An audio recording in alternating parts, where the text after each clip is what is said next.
vous propose de passer tout de suite à ce premier panel de la matinée, hein, donc collections et outils spécialisés, donc qui vise à présenter les outils de la recherche, enfin, les outils numériques de la recherche sur le Maghreb.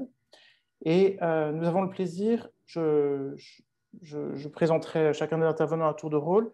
Nous avons le plaisir de commencer en écoutant donc Hassan Mourlis, qui est chargé des ressources numériques et de la diffusion scientifique et responsable du département monde arabe et monde musulman à la médiathèque de la MMSH, donc la Maison méditerranéenne des sciences de l'homme, qui se trouve à Aix-en-Provence et qui est rattachée, si je ne me trompe pas, à Aix-Marseille Université.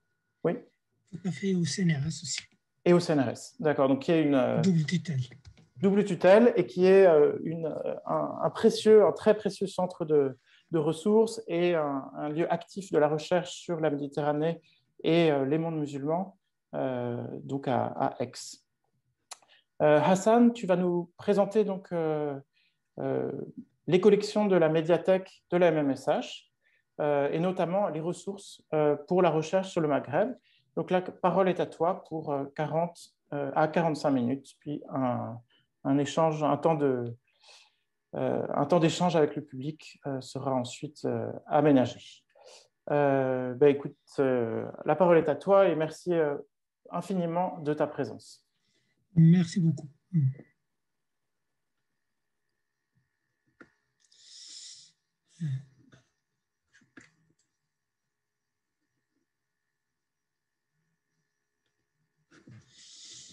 Excusez-moi une seconde, le temps que je partage l'écran. Alors,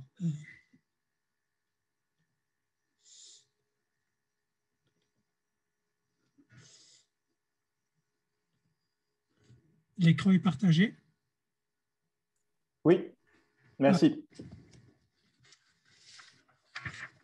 Merci beaucoup. Donc, comme ça a été présenté, donc, je vais essayer un petit peu d'apporter une contribution par rapport à ce qu'elle a présenté, ce qui a été présenté dans l'introduction, comment dirais-je, de cette journée de formation, pour essayer aussi de répondre de quelle manière, en fait, les collections de la médiathèque de la MMSH y contribuer à ce projet-là, surtout que l'une des plus anciennes collections de la médiathèque, en fait, concerne essentiellement le Maghreb, parce que, comme vous le savez, c'est pendant la période de la décolonisation dans les années 60, en fait, que les premiers jalons des centres de recherche nord-africains ont été installés dans le sud de la France. Voilà, donc la médiathèque de la Maison méditerranéenne des sciences de l'homme à Aix-en-Provence a été inaugurée en 1997. Elle ressemble à une documentation très riche dans le domaine des sciences humaines et sociales sur les civilisations des deux rives de la Méditerranée, que ce soit la partie occidentale ou musulmane.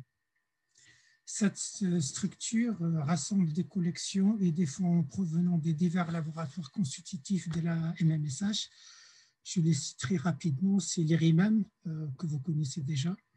Il y a aussi TELEM, Temps, Espace, Langue, Europe, Méditerranée.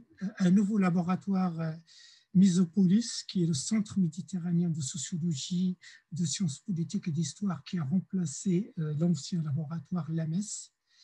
Et puis les DEMEC, l'Institut d'ethnologie méditerranéenne, européenne et comparatif, et en dernier, l'antenne aixoise du CEMAF, qui est le Centre d'études africains sur le monde africain. Donc la médiathèque, dans une perspective de sciences ouvertes, a intégré le SUDDOC il n'y a pas longtemps. Donc tous ces documents sont rendus accessibles. Les inventaires d'archives aussi sur Archimède. Elle met à disposition tous ces fonds numérisés sur la bibliothèque numérique et médiathèque et sur la base Ganoub qui est réservé pour les archives sonores. Et à la fin de cette présentation, je vais faire une navigation sur certains sites pour vous montrer un petit peu, je veux dire, le panel un petit peu de toutes les ressources dont on dispose particulièrement sur le Maghreb. Donc, la médiathèque contribue ainsi activement au portail aussi de CINIMED qui agrège ces ressources numériques de la MMSH d'une manière générale.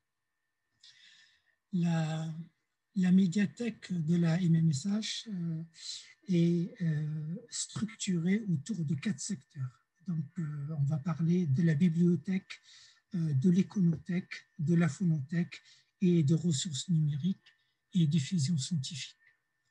Donc, après cette présentation générale, je vais m'atteler à vous présenter rapidement les secteurs, ces 4 secteurs.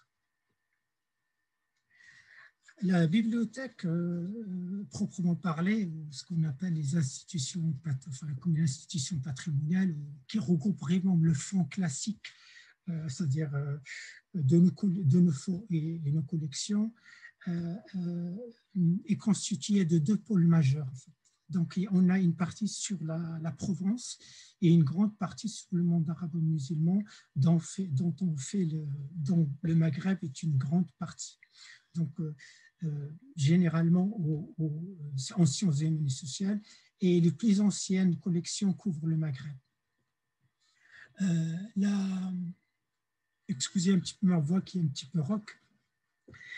Cet ensemble est composé de presque 150 000 ouvrages, dont 45 000 en arabe, plus de 10 000 volumes de mémoires et thèses qui sont déposés par les chercheurs, parce que comme vous le savez, on n'est pas un établissement dépositaire des thèses, ça veut dire que cette volumétrie est une forme de sélection qui est déposée par les chercheurs et par les directeurs de mémoire, c'est-à-dire du master jusqu'à la thèse ou bien jusqu'à l'habilitation de recherche, pour vous dire un petit peu que ce 10 000 volumes de thèse ou de mémoire, ça vraiment, il y a aussi une grande partie qui concerne le Maghreb. On y trouve également plus de 45 000 titres de périodiques, dont plus de 700 vivants et presque 2000 titres en arabe. Et il faut dire que la partie la plus ancienne de cette documentation est héritée du centre d'études nord-africaines qui y était installé dans le sud de la France depuis les indépendances et qui a servi de socle documentaire à la première publication sur l'Afrique du Nord qui porte le nom de l'annuaire d'Afrique du Nord qui a débuté en 1962 et donc dans l'année du Maghreb après le relais, après 2003. Donc on a une quarantaine d'années en fait de cette publication volumineuse vraiment qui s'est appuyée sur ce socle documentaire qui était acquis et enrichi pendant des années. C'est dès les années 1980, l'IRIMAM avait initié une politique extrêmement active d'acquisition des ouvrages sur le monde arabo-musulman grâce aux missions régulières qui ont été effectuées dans les salons du livre dans les différents pays du Maghreb. Je cite particulièrement le Maroc, l'Algérie, la Tunisie, la Libye, extension faite bien sûr à l'Égypte, la Syrie, le Liban. Ces missions avaient une particularité. Ces missions étaient accompagnées, à chaque fois, cette mission était accompagnée par un chercheur travaillant en profondeur dans un domaine de spécialité et un documentaliste assurant le suivi plus général des collections. C'est vraiment une dynamique d'acquisition qui a amené un grand nombre de chercheurs à participer à l'enrichissement des collections de façon extrêmement pointue. C'est ainsi que le fonds s'est constitué tant pour les publications récentes que pour les publications plus anciennes acquises lors de ces missions-là.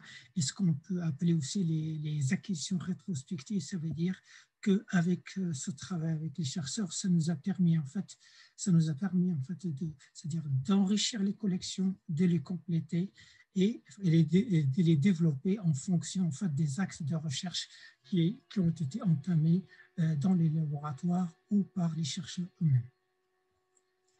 Donc, cette politique s'est perpétuée, elle était poursuivie par les RIMAM depuis la création de la MSH et elle a été soutenue à un moment donné par le pôle associé à la BNF qui portait le nom Échange en Méditerranée, pour lequel on avait bénéficié, c'est-à-dire pendant des années, des financements pour les acquisitions. Il y avait plusieurs partenaires, j'en citerai un qui est l'ancien cadiste de l'Université de Provence qui était spécialisé sur les études coloniales et surtout sur la partie ottomane. Et donc ces subventions se sont arrêtées en 2013 parce que le département de la coopération de la BNF a réorienté sa politique documentaire vers la numérisation et la valorisation. Et du coup, on se trouvait un petit peu coupé c'est-à-dire de cette ressource qui nous a permis un petit peu de réorienter, c'est-à-dire nos recherches de financement ailleurs. Donc, ces missions au Salon du Livre dans le monde arabe se poursuivent aujourd'hui au rythme de 2 par an, alors qu'avant on était presque sur 5. Le contexte actuel, en fait, c'est-à-dire ce qu'on a vécu, c'est-à-dire il y a sur une dizaine d'années qui concerne le printemps arabe, puis le contexte épidémique, nous a ralenti un petit peu dans ce travail, c'est-à-dire d'acquisition.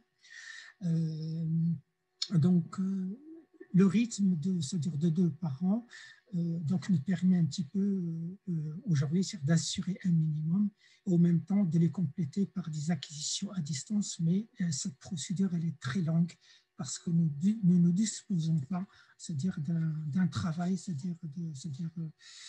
ou des instruments qui nous permettent de sélectionner les documents à distance, même si certaines initiatives existent sur le web. Donc, ce travail d'acquisition sur les foires et les missions est complété par les achats en lettres latines opérés dans le marché d'acquisition classique. Le volume global des acquisitions, des échanges et des dons des chercheurs représente une moyenne de quelques 3000 volumes par an, entrées par an. Ça, c'est la partie, je veux dire, monographie, mais aussi il y a une attention particulière qui est portée aux revues et à la presse, que ce soit dans une approche de documentation, parce que parfois ils sont considérés comme des sources, ou bibliothèques en ce qui concerne les revues scientifiques. Donc, vu la difficulté d'obtenir cet approvisionnement régulier de cette presse et de revues sur le monde arabe, le suivi de ce pôle d'acquisition se fait également par l'intermédiaire des salons du livre et il est complété aussi par une politique active d'échange et de partenariat dans ce secteur, surtout comme on le verra plus tard dans les échanges, c'est qu'on a un très grand volume de partenariats avec des institutions dans le monde arabe et musulman. Donc ça, c'est pour la partie bibliothèque. Maintenant, je vais vous présenter aussi l'éconothèque. L'éconothèque a été constituée à l'origine par des collections de photographies. Elle gère des documents de divers supports, que ce soit photographiques, cartes, gravures, cartes postales, microfilms, vidéos, etc. Pour beaucoup de ces documents sont des archives de chercheurs en sciences humaines et sociales, édités ou inédits, souvent accompagnés d'archives manuscrites, d'imprimés, de fichiers papier, de fichiers informatiques ou numériques. Au fur et à mesure de ces dons de bibliothèques de chercheurs, la médiathèque a aussi fait place à des fonds d'archives issus de ces mêmes chercheurs, en considérant comme une richesse d'offrir dans le même lieu une synergie entre la bibliothèque et les archives. On y trouve à peu près plus de 120 000 images argentiques, 2104, 400 mètres linéaires d'archives papier, sans compter les autres supports. Le secteur regroupe depuis 1997, c'est-à-dire depuis la création de la MMSH, les collections d'images constituées par des chercheurs et conservées dans les lavoirs. À partir des années 2000, en accord avec la politique de réseau des maisons des sciences de l'homme, la prise en compte des archives de chercheurs s'est amplifiée. Les inventaires et l'état des fonds sont disponibles sur le portail Archimed qui regroupe toutes les descriptions archivistiques en lien avec les structures des ressources numériques. Aujourd'hui, il y a à peu près 43 fonds qui sont signalés. Le fonds photographique le plus important porte sur l'architecture, l'histoire de l'art, l'ethnographie dans le monde arabe musulman. Parmi les donateurs, je signale Jacques Rovaux pour un fonds patrimonial sur la Tunisie, le Maroc, à peu plus de 40 000 documents. Le fonds Lucien Golvin, qui est un historien de l'art, et Alexandre Lézine, qui est architecte, en plus de leur documentation iconographique, ils ont déposé l'ensemble de leurs archives de recherche. Pour dire, mais on verra plus tard quand on abordera la question des ressources pour ces secteurs, on verra qu'une part importante concerne le Maghreb. Après la bibliothèque, les phonothèques, donc c'est le troisième secteur, c'est la phonothèque de la MMSH qui est gérée par Véronique Ginovès. La phonothèque de la MMSH est un lieu de mémoire vivante qui a pour vocation de réunir les enregistrements du patrimoine sonore qui ont une valeur d'information ethnologique, linguistique, historique, musicologique ou littéraire sur l'ère méditerranéenne. Elle documente les champs peu couverts par les sources conventionnelles ou les complète par le point de vue des acteurs ou des témoins. La base de données Ganoub, le Sud en langue arabe, elle documente des enregistrements ou des films réalisés par les chercheurs qui travaillent à partir de l'enquête de terrain ou des musées et des associations impliquées dans la sauvegarde du patrimoine régional. Chaque notice détaille le contexte de production et résume le contenu de l'enregistrement. L'écoute des documents sonores en streaming est possible lorsque les questions juridiques et éthiques relatives à la diffusion de l'enregistrement sont résolues. Donc, à peu près plus de 8000 heures d'enregistrement de son sont disponibles et consultables sur place, dont 3000 fiches sont mises en ligne dans le respect des règles de dépôt. Donc, le quatrième secteur de la bibliothèque, c'est les ressources numériques et la diffusion scientifique. Ce secteur a pour objectif de valoriser les collections patrimoniales et les fonds d'archives de la médiathèque et d'accroître leur visibilité et leur accessibilité. Il prend en charge les processus de publication et de valorisation des fonds, l'accompagnement de chercheurs, la sensibilisation aux enjeux du numérique dans le domaine des sciences humaines. Le secteur suit aussi l'évolution des pratiques documentaires de la recherche, expertise les corpus publiés, collaboration avec les documentalistes, éditorialisation, traitement spécifique multilingue, diffusion de contenu en open source, etc. Le secteur des ressources numériques coordonne aussi la plateforme e-médiathèque qui est dédiée aux ressources numériques, qui publie des ouvrages anciens, des ouvrages patrimoniaux, les manuscrits berbères en graphie arabe, des photos, des éléments d'archives de chercheurs, mais aussi des dépôts nativement numériques. Le traitement de ces archives, après avoir été longtemps réalisé sur des fichiers Excel, et aujourd'hui produit sur l'application de description archivistique Archimède. L'application est déployée et maintenue par Humanum.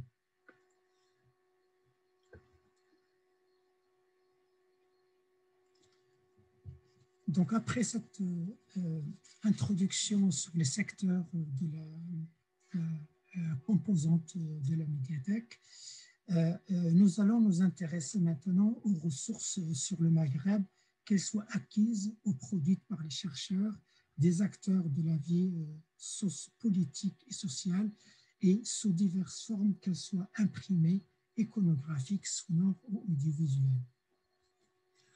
En parcourant les collections, les archives et les inventaires de nos fonds, on s'aperçoit rapidement des parcours croisés des chercheurs, anthropologues, historiens, architectes, musicologues, sociologues, urbanistes, politologues qui ont eu le Maghreb comme terrain de recherche. La médiathèque, il faut dire, a eu toujours une proximité avec les acteurs de la recherche dans ce domaine. Ces acteurs, préoccupés par la transition de toute une vie de recherche, un patrimoine scientifique vient accompagner le don de leur bibliothèque.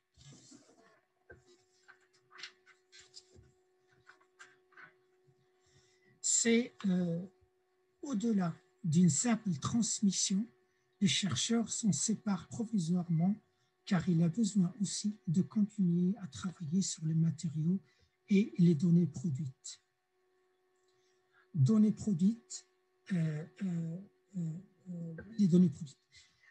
C'est par cet acte de donner sa bibliothèque et de déposer ses archives, le chercheur nous transmet ses données, ses relations, son réseau d'opérateurs et de ses collaborateurs, la mémoire de son appartenance académique, mais aussi ses projets en attente ou inachevés, ses hésitations aussi. Nous héritons aussi des outils mobilisés du classement de ses activités et en dernier lieu de ses carnets de terrain et de ses archives sonores aussi. Tout cela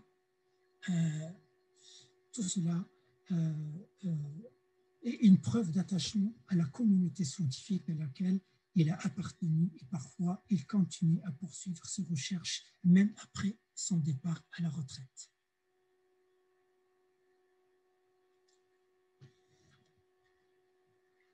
Ce qu'on va découvrir maintenant, c'est essayer de voir un petit peu pour chaque secteur les ressources qui concernent le Maghreb pour chaque secteur. Donc, on va commencer par la bibliothèque et on voit un petit peu sur cette diapo un petit peu une synthèse ou bien quelques éléments, c'est-à-dire des fonds qui concernent le Maghreb, que ce soit, j'ai subdivisé en deux ensembles des fonds et des dons. Les fonds, c'est pour dire un petit peu, c'est un don des bibliothèques et d'archives, et pour les dons, c'est pour dire un petit peu, c'est des dons pas nécessairement isolés, mais des dons conséquents, en fait, qui ont une signification particulière, qui en soi constituent un corpus. Donc, les fonds de la bibliothèque de la MMSA se sont constitués au fil du temps en fonction de la politique documentaire et en suivant également l'évolution des spécialités des chercheurs dans les différents secteurs. Histoire médiévale, histoire moderne, sociologie, anthropologie, sociale et culturelle, sciences politiques, production littéraire et ainsi de suite. Les dons de bibliothèques de chercheurs sont particulièrement importantes dans l'histoire de la constitution de nos collections, parce que vraiment la bibliothèque elle est parsemée dans sa cartographie par plein de dons qui sont vraiment signalés au niveau, c'est-à-dire de leur provenance dans le catalogue. Les donateurs de fonds sont nombreux, que ce soit un don ponctuel, un legs ou un don par convention avec des particularités qui sont inscrites dans les lettres d'intention de don qui retracent un petit peu l'historique, c'est-à-dire des dépôts de ces collections et leur intégration dans les collections de la médiathèque.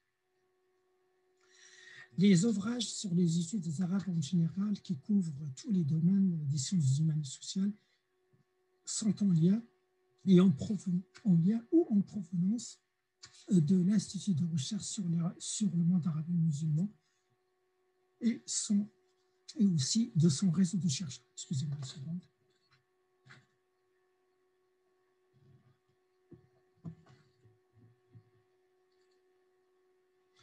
Le département des études arabes, ou bien ce qui est devenu plus tard, ça a été renommé en monde arabe et musulman, ou les mondes arabes et musulmans, compte également de nombreux dons, à commencer par celui des manuscrits,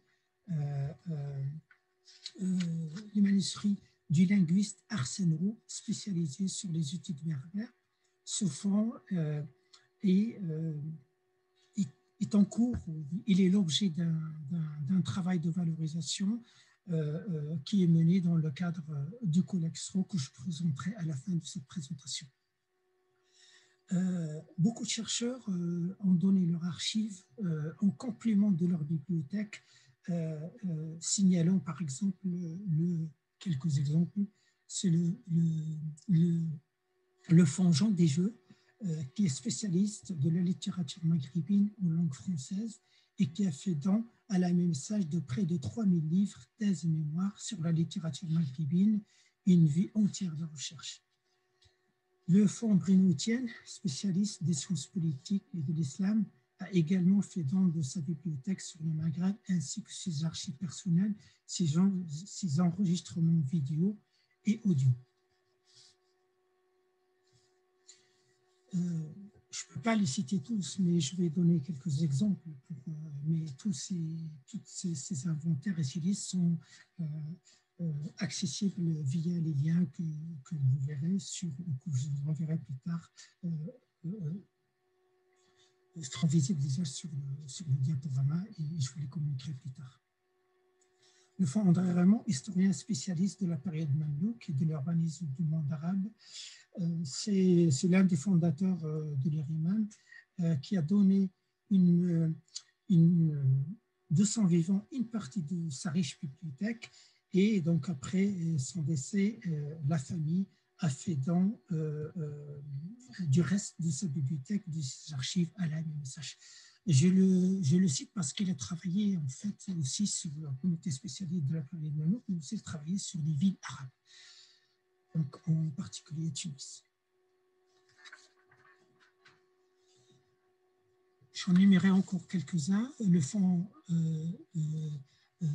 Yves Bonnet, Anthropologie de l'Algérie, le fonds Julien Collot, le don Julien Collot sur l'agriculture au Maroc, Lucien Goulevin, Archéologie médiévale sur l'Algérie, Jean-Robert Henry sur l'imaginaire collien, parce que Jean-Robert Henry, c'est un bibliophile qui nous a vraiment permis depuis des années, c'est-à-dire de dénicher quelques documents rares qui ont intégré notre collection, mais qui a fait une donation d'un ensemble très conséquent qui représente entre 2000 et 2500 ouvrages qui concernent un petit peu l'imaginaire oriental, mais dans lequel on intègre aussi toute la littérature coloniale, que ce soit élargi au Maghreb. Joseph Luciani, Histoire coloniale du Maroc, André Martel, Histoire de la Libérie, Jacques Rouveau, Architecture Tunisie et Maroc, Christiane Soriot sur les femmes au Maghreb, Yves Bonnet, La vie nomade, et le fonds Germain Yaoust, donc sur le tissage et sur l'artisanat. Pour les fonds, c'est Bruno Etienne, Arsène Roux, Jean Desjeux, André Raymond, Robert Montrand, spécialiste de la période ottomane, Marsougas, qui croise un petit peu aussi, c'est-à-dire d'autres dépôts qui sont à la phonothèque. Et un des derniers, c'est celui de Fanny Colonna, donc qui est spécialiste aussi de la sociologie et l'anthropologie sur l'Algérie.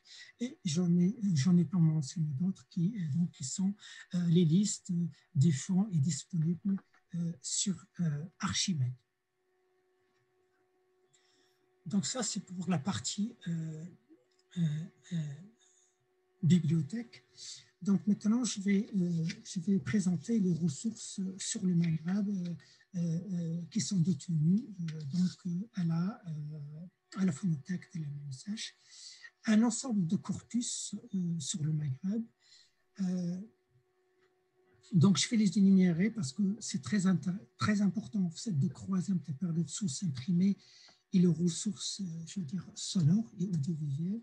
Et aussi, ça montre aussi la complémentarité en fait, de ces supports qui permettent aussi, c'est-à-dire aux chercheurs, c'est-à-dire une forme de complémentarité entre, c'est-à-dire la documentation papier et toute la partie source que constituent ces corpus. Il y a des corpus qui sont très importants. D'abord, le premier, c'est des coopérants au Maghreb au milieu des années 50 à la fin des années 70. C'est presque 50 entretiens filmés entre 2008 et 2012 par François Asselineau et Jean-Claude Vatin et Jean-Robert Henry.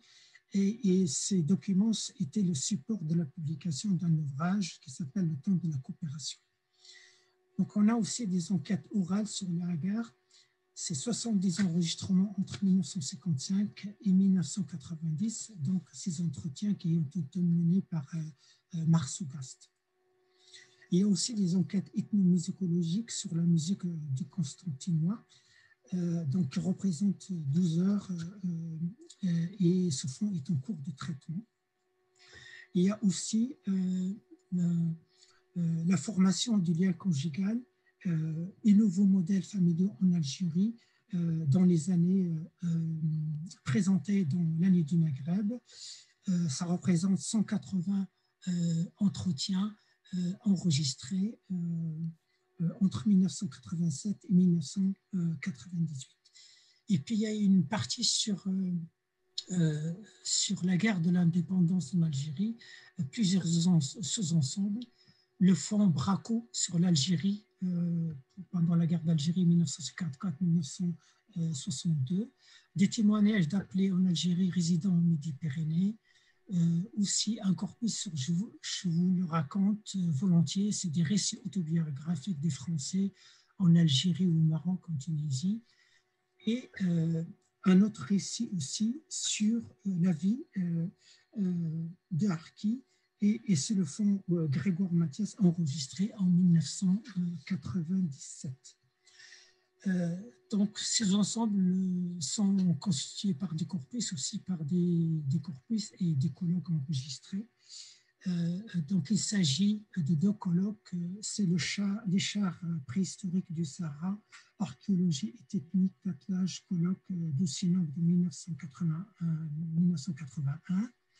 Et un autre enregistrement du colloque « Quel statut pour les Algériens exilés » organisé par l'Association des juristes pour la reconnaissance des droits fondamentaux des immigrés qui a eu lieu à Marseille en 1995. Donc, si vous voulez savoir plus sur ces corpus, donc le lien, donc c'est le lien vers la phonothèque de la MMSH. Donc après les trois ensembles, donc je vais passer maintenant à la présentation des ressources numériques de la MMSH. Vous voyez à l'écran trois ensembles. Vous avez Archimède, vous avez e-médiathèque, vous avez la Cité numérique de la Méditerranée. Pourquoi cette présentation de cette manière-là? Parce que le passage à la collection, de la collection à la numérisation des fonds, donc a suscité la collaboration de plusieurs expertises. Chaque fonds ou collection a son histoire et son récit, ses traces ou tentatives de placement, l'ordre dans lequel il a été produit, puis recomposé au fil du parcours du chercheur jusqu'à son entrée dans la bibliothèque, indifféremment des supports de leur production, qu'elles soient analogiques, papier, nativement numériques ou numérisées. Qu'est-ce qu'il faut faire avec cet héritage et comment le gérer, le traiter et le valoriser et le mettre à la disposition des chercheurs et du grand public. C'est un triptyque indispensable qui associe la documentation, la recherche et l'édition numérique. Les projets de publication des différents et diffusion des collections de recherche de la médiathèque ont bénéficié des dispositifs pour la bibliothèque numérique et médiathèque, des portails de gestion d'archives et de la bibliothèque de la Cité numérique de la Méditerranée qui agrège l'ensemble au-delà du périmètre de la bibliothèque elle-même. Donc c'est un triptyque indispensable, aussi une synergie entre les secteurs de la bibliothèque qui est associée, comme vous le savez, c'est-à-dire des compétences de la documentation, des ressources numériques, aussi un volet recherche.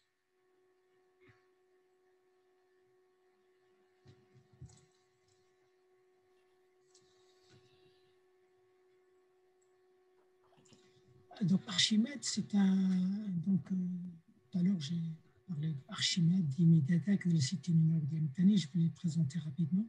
Archimède, c'est un portail dédié au traitement et au signalement des fonds d'archives en format EAD. Il se base en fait sur la même architecture qui est utilisée par DIFTAR, c'est le noyau Atom. Donc, c'était un outil de production aussi, de publication des inventaires des fonds d'archives de chercheurs.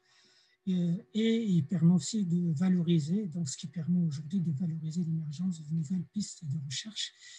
Et aussi, donc, c'était un moyen de partager, c'est-à-dire nos collections et contribuer au signalement des archives sur le Maghreb, sur le monde arabo-musulman. Donc, d'abord, il alimente le projet d'IFTAR de GISMOM et en même temps, il permet aussi de verser les notices produites dans Archimède vers le réservoir Calais. Aujourd'hui, il y a 32 inventaires d'archives publiés en EAD, dont 20 couvrent le Maghreb, et ça, vraiment, c'est très important.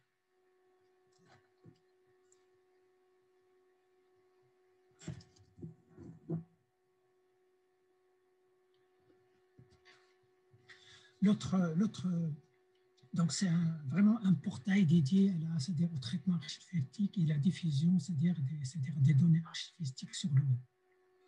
Le deuxième ensemble, c'est e-médiathèque. Dès la conception de la plateforme, la notion du fonds était vraiment présente comme forme d'organisation des collections et d'archives, ce qui fait lien aujourd'hui entre bibliothèque, documentation, archives et édition numérique. Donc, la médiathèque s'est constituée au départ. Excusez-moi, est-ce que vous pouvez me rappeler juste le temps? Parce que je n'ai pas noté. Oui, il vous reste entre 5 et 10 minutes. Il est 10h-5. Parfait, parfait. Donc, e-médiathèque c'est une des premières, bibliothèques numériques montées au niveau de la MMSH. Donc, essentiellement, était destinée à faire valoriser les fonds patrimoniaux qui sont constitués d'archives, d'imprimés, de manuscrits, d'iconographies, de cartographies, etc. Et aussi des matériaux de recherche. C'est donc pour valoriser les ressources iconographiques ici des collections de la médiathèque. Donc, on y voit aussi des fonds qu'on a déjà abordés tout à l'heure, à savoir Jacques Rouveau, Yves Bonnet, etc. Ça veut dire que ça permet d'articuler le fonds patrimonial, le fonds de la bibliothèque, l'archive et l'édition numérique.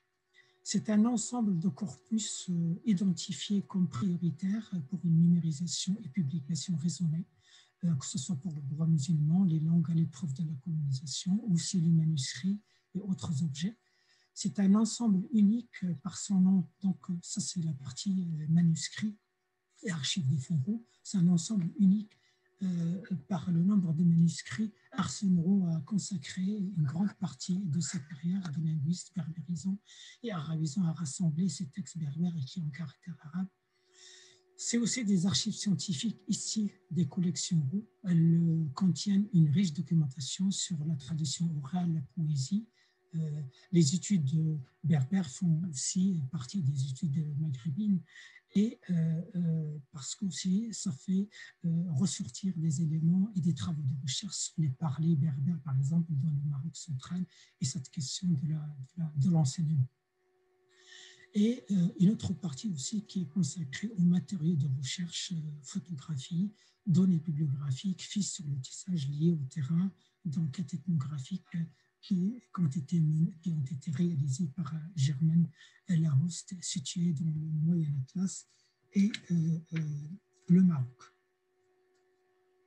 L'Algérie, pardon. Donc ça, c'est rapidement un petit peu les thématiques qui sont couvertes par Immédiatek, que ce soit du droit, de l'analyse juridique, de l'ethnologie, histoire sociale, etc., architecture, tradition orale et sciences politiques.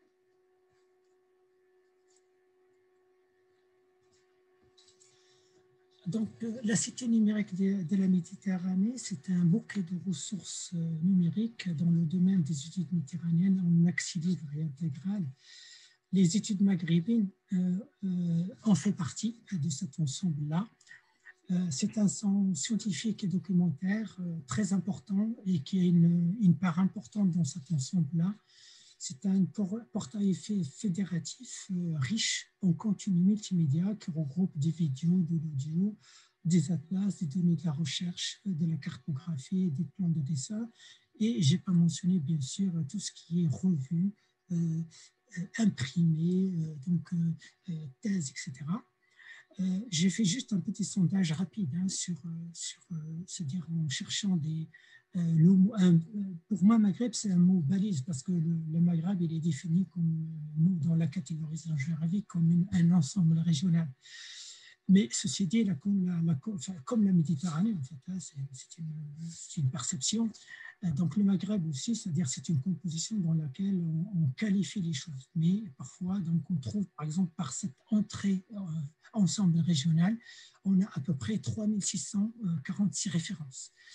Et pour les entrées pays, on voit par exemple qu'on a plus de presque 6000 sur le Maroc, 4000 sur la Tunisie et 5000 sur l'Algérie. Et donc, il y en a d'autres sur la Libye, la Mauritanie, etc., pour dire un petit peu que l'importance en fait, c'est-à-dire du Maghreb en fait,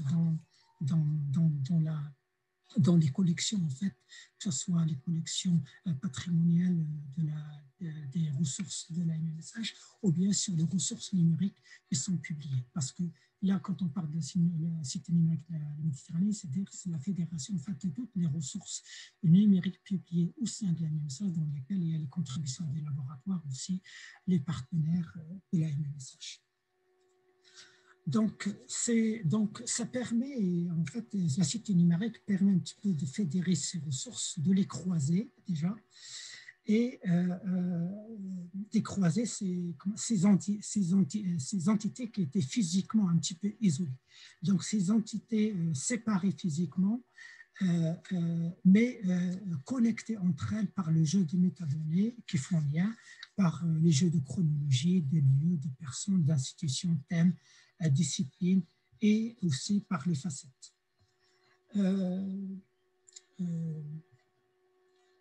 Comment dirais-je, c'est vraiment ça donne vraiment une visibilité commune et unique sur les espaces de publication qui proviennent de divers outils, c'est-à-dire de publication de diffusion, comme le catalogue de la bibliothèque, celui de la phonothèque, Archimède pour les ressources numériques, le signalement des archives et la bibliothèque numérique de la médiathèque qui est une extension, c'est-à-dire de la bibliothèque physique.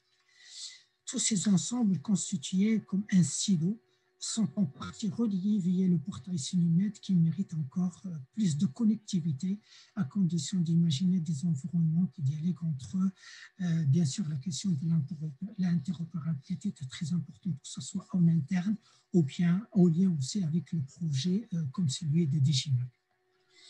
Je crois que j'ai encore...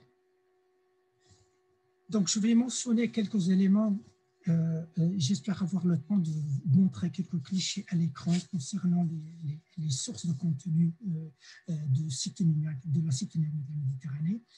Je vais noter que le travail très conséquent aussi a permis de publier des revues, parce qu'il y a une part importante aussi sur les revues maghrébines connues dans le domaine des sciences humaines et sociales.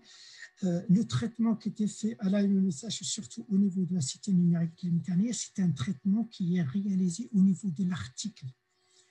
Et ça, c'est un travail vraiment d'indexation très fine.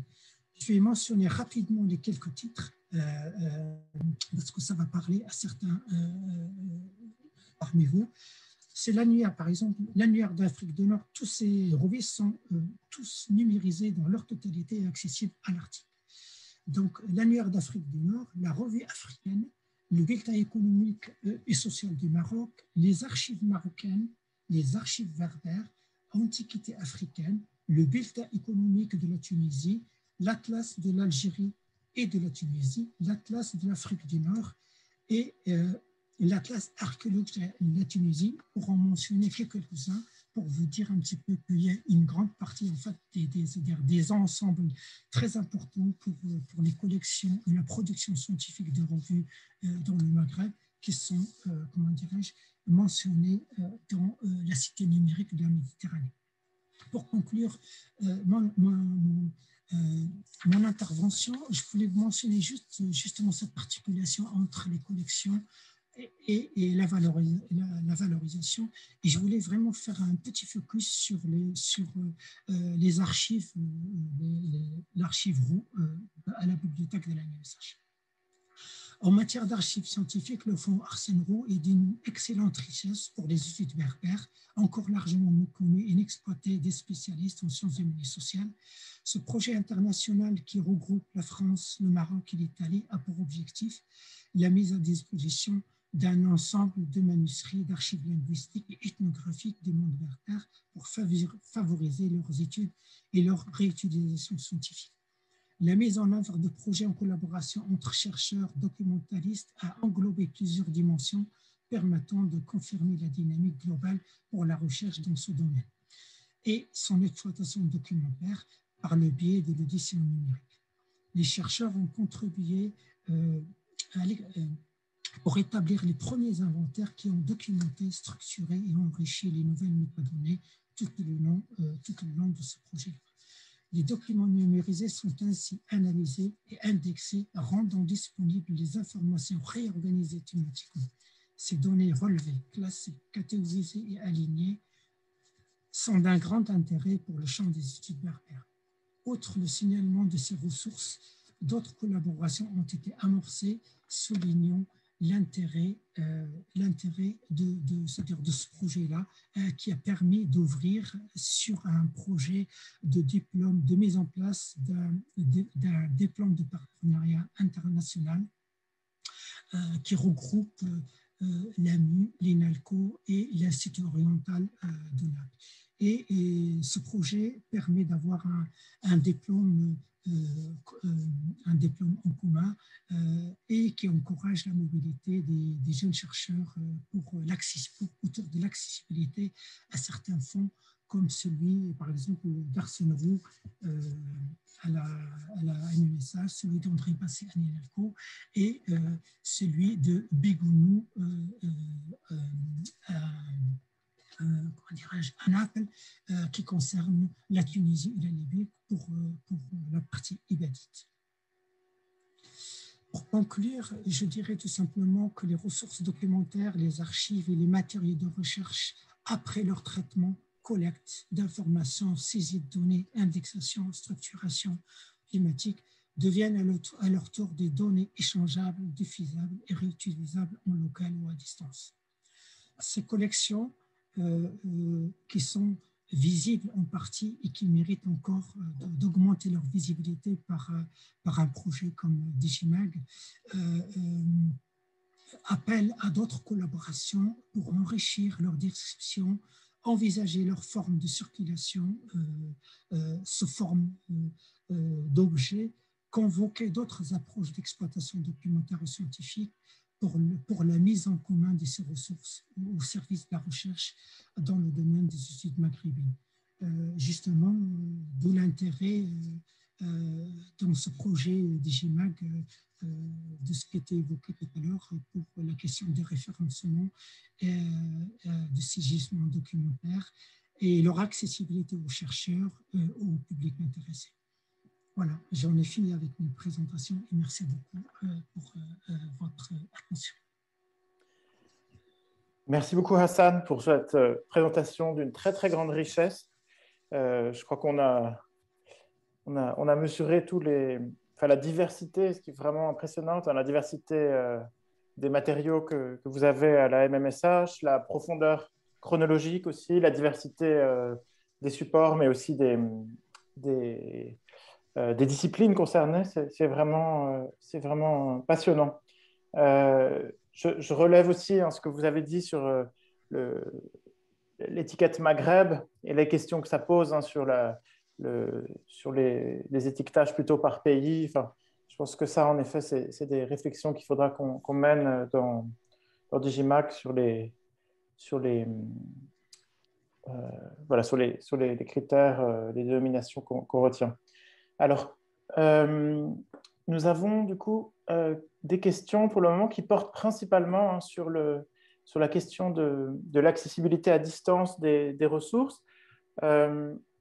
Hassan, donc Madame El Ayhar Hedibi, Fatima Zahra, nous demande si les corpus sur l'Algérie sont consultables à distance. Et je mets en même temps la question de Monsieur Zahir Ben Ali, qui demande si le fonds de Christiane Souriau sur les femmes au Maghreb est disponible en ligne. Donc, si vous voulez bien répondre à ces questions, peut-être en précisant, j'ai l'impression que de ce que nous avez montré, c'est beaucoup les inventaires sont disponibles en ligne, mais pas forcément toujours les fonds eux-mêmes. Tout à fait, tout à fait. Donc, c'est pour ça qu'il faut différencier deux éléments. Ça veut dire, là, on a parlé, quand on parlait des collections, c'est-à-dire de la bibliothèque, on parle, c'est-à-dire des fonds. Hein. Et pour les deux fonds mentionnés, par exemple, Souriau, parce que c'est un don à la bibliothèque donc, qui a intégré la collection. Donc, il y a une notice qui décrit le fonds, mais ces fonds ne sont pas nécessairement, je veux dire, accessibles numériquement. C'est dans ce sens. Par contre, si vous voulez savoir exactement en fait ce que nous avons et tout est mentionné sur, que ce soit sur par exemple la Cité numérique de la Méditerranée donne un accès unifié à toutes les ressources qui sont publiées. Donc, c'est sûr que toutes nos collections sont aujourd'hui, c'est un vieux,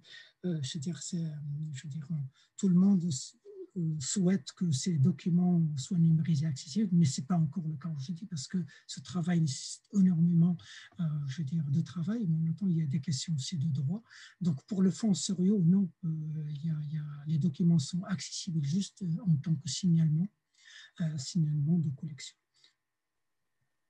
Merci beaucoup. Oui, c'est vrai que ces questions de numérisation, c'est un problème de coût, de temps, mais aussi souvent de droit. On ne peut pas forcément tout mettre en ligne, même si on le voudrait, parce que les ayants droit, les descendants et autres ne sont pas forcément d'accord avec cela. Donc, si je comprends bien, c'est au cas par cas, grâce aux outils de recherche, qu'il faut procéder. J'avais moi-même une question, du coup, dans la foulée.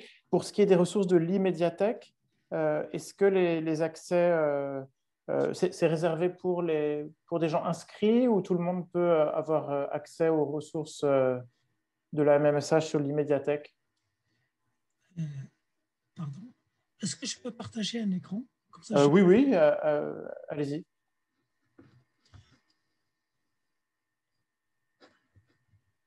Vous voyez à l'écran? Oui. Alors, quand on parle des ressources numériques, alors il faut entendre par ressources numériques, c'est des ressources accessibles, c'est-à-dire et ressources ouvertes. Ça veut dire tous les corpus qui sont publiés dans les médiathèques sont donc financés par, de l'argent public. Donc ces éléments sont accessibles. Donc je suis sur le site de de e-médiathèque et on voit un petit peu, je veux dire, toutes les collections qui sont publiées. Donc, on a des collections, on commence à voir déjà ce que j'ai énuméré tout à l'heure. Par exemple, je vais y aller sur celui-là, la collection Jacques Revaux sur la Tunisie. Les collections donc, ils sont des imprimés de l'iconographie et des archives. Donc, les manuscrits, un corpus sur les manuels de langue, les droits musulmans, les archives, etc., etc. Donc tout ça, c'est accessible facilement. Exactement, c'est accessible au grand public sans aucune restriction, que ce soit e-médiathèque ou bien la Cité numérique de la Méditerranée. Je suis aussi puisque j'y suis sur Internet, je navigue aussi sur le site Archimède que j'ai présenté tout à l'heure. Et je voulais juste vous montrer aussi que donc tout à l'heure, ici, je vais montrer le fonds Bonnet, qui fait partie de la collection e-médiathèque, mais après, on va le retrouver au niveau aussi des archives. Donc, je vais vous présenter un petit peu la panoplie, un petit peu ce que j'ai évoqué tout à l'heure, les 32 inventaires d'archives publiés. Et parfois, il y a une articulation entre l'archive, ça veut dire l'inventaire d'archives, et la collection numérique. Et on voit un petit peu, c'est-à-dire la description classique, hein, c'est-à-dire d'un fonds d'archives avec donc une fiche descriptive qui donne un petit peu tous les éléments, le fonds, son origine, le producteur, le dépôt, etc., histoire de dire les thématiques qui sont couvertes par ce thème, justement, comment dirais-je, la partie, on disait tout à l'heure, qui concerne le pays, et surtout, comment dirais-je, cette partie-là. Voilà. Et là, on est dans le fond, comment dirais-je, qu'on a vu tout à l'heure dans la bibliothèque, etc. Aujourd'hui, on est dans le fond Bonnet, mais au niveau archive. Et le lien est fait entre, c'est un lien qui est créé entre, c'est-à-dire le fond d'archives et la bibliothèque. Et là, je navigue directement, donc je passe de l'archive à la bibliothèque numérique. D'accord. Là, ça me présente. Et là, je suis maintenant sur la Cité numérique de la Méditerranée et c'est ce que je disais tout à l'heure, le jeu d'interopérabilité qui me permet de naviguer entre, c'est-à-dire la collection, l'archive et l'édition numérique des textes. Et ça, c'est pour l'ensemble c'est-à-dire des collections qui sont publiées sur e-médiathèque. Si vous permettez, je vais prendre juste un autre élément.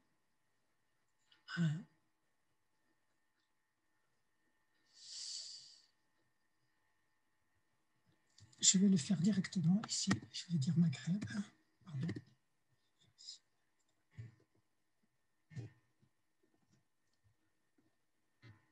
Et donc, j'ai fait une recherche en fait, générique en fait, sur l'ensemble des corpus publiés sur la Cité numérique de la Méditerranée. Et j'ai là à peu près 43 000 documents publiés. Ce qui m'intéresse, c'est donc vous pouvez établir une recherche. Vous avez la possibilité de faire des recherches visuelles, géoréférencées, etc. N'hésitez pas à le torturer. Donc, et ce qui m'intéresse, c'est d'aller ici. Donc, sur la partie, donc, on a un affinement par des collections, par des années, par des auteurs, les langues, les disciplines, j'en passe. Et ce qui m'intéresse, c'est, j'arrive dans les régions pays, et ce qui m'intéresse, c'est les ensembles. Ce que je disais tout à l'heure, on a un ensemble régional ici, donc qui couvre un petit peu ce que je disais tout à l'heure. Et puis aussi, il faut que j'arrive et couvre aussi les pays, région pays, et voilà, les pays, pardon, j'y arrive. Et on voit aussi la répartition, combien d'éléments qui existent sur le Maroc, l'Algérie, la Tunisie. Et je vais pointer au hasard, hein, donc, et je vais dire ici, sur les 5000, en quoi ça consiste en fait, ces 5000 images qui concernent l'Algérie. Et là aussi, j'ai des précisions sur la répartition entre les collections. Donc, voilà, c'est vraiment un outil en fait, qui nous permet en fait, d'extraire, parce que ça nous intéresse le Maghreb, mais il n'y a pas que, qui nous intéresse et qui permet un petit peu d'identifier, c'est-à-dire des éléments, c'est-à-dire des éléments que peuvent intéresser les chercheurs, soit de ce côté de la Méditerranée ou bien dans les pays du Maghreb. Voilà. J'espère que j'ai répondu un petit peu à cette question pour dire en fait que tous ces données-là que j'ai présentées, bien sûr, sont domaine public. Et on voit ici ce qu'on a vu tout à l'heure, en fait, des éléments du fond d'Evbonet qui apparaissent parce qu'ils ont été tagués comme appartenant géographique, soit au Maghreb, soit à l'Algérie. Merci beaucoup, Hassan, pour cette réponse très complète. Je crois qu'il est temps de... Alors, on a une dernière question, peut-être. Je ne suis pas certain de la comprendre complètement, mais Madame Mourner nous demande si on trouve des ressources communes provençales et maghrébines. Alors, est-ce qu'à partir du moment où elles sont à Aix, elles ne sont pas déjà provençales? J'imagine que vous voulez parler de croisement entre les deux aires. Mais... Je peux répondre? Pardon? Oui, allez-y. Oui, bien sûr. Mais c'est pour ça que cette présentation vraiment a été limitée, c'est-à-dire est centrée sur le Maghreb. Mais ce que j'avais présenté tout à l'heure, ce que j'entends par provençal, c'est-à-dire la région du Sud, hein, donc tout à l'heure quand on parlait de l'histoire de cette région, ça, elle est articulée avec le Maghreb par le biais de ce va-et-vient entre le Nord et le Sud, et entre autres cette mémoire commune, par exemple, qui est la guerre d'Algérie. Donc, ce que j'ai vécu tout à l'heure, en fait, on parle aussi des combattants qui sont installés en Midi-Pyrénées, les Harkis, etc. Donc, on a cette mémoire, justement, c'est-à-dire entre la Provence et, bien sûr, et le Maghreb, que ce soit en termes historiques ou bien en termes documentaires aussi, parce qu'en fait, il y a des études qui croisent un petit peu ces champs-là, et je ne les ai pas évoqués, mais bien évidemment, il y en a de manière signifiante dans nos collections, bien sûr. Merci beaucoup, Hassan. Oui, tout ça montre bien on parle de Maghreb, mais toute cette documentation montre le continuum méditerranéen entre nos pays.